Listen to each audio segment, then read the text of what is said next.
Valentine day પ્રેમનો તહેવાર માનવામાં આવે છે, પણ વેલેન્ટાઇન ડેના દિવસે જ પ્રેમે પ્રેમિકાને ગોળી મારી દીધી. તે ચોંકાવનારી ઘટના સામે આવી છે. હત્યા કર્યા બાદ પ્રેમીએ પણ આત્મહત્યા કરી લીધી હતી.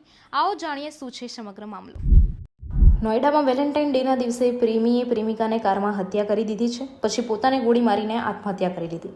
ફાયરિંગનો અવાજ સાંભળીને આસપાસના લોકો ઘટના સ્થળે પહોંચ્યા.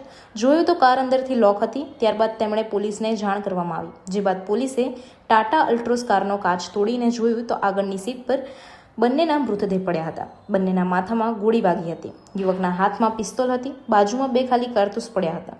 પ્રેમી પ્રેમિકા 13 ફેબ્રુઆરીથી ઘરેથી ગુમ હતા. 26 વર્ષની પ્રેમિકા રેખા નોઈડા સાલારપુરની રહેવાસી છે, જ્યારે પ્રેમી સુમિત દિલ્હીના ત્રિલોકપુરનો રહેવાસી છે. તો તમે આ વિશે શું વિચારો છો તેમને કમેન્ટ કરીને જરૂરથી જણાવજો. અત્યાર માટે બસ આટલું જ. સમાચારની વધુ માહિતી માટે તમે અમારી વેબસાઇટ www.gujaratplus.in પર પણ મેળવી શકો છો. ધન્યવાદ.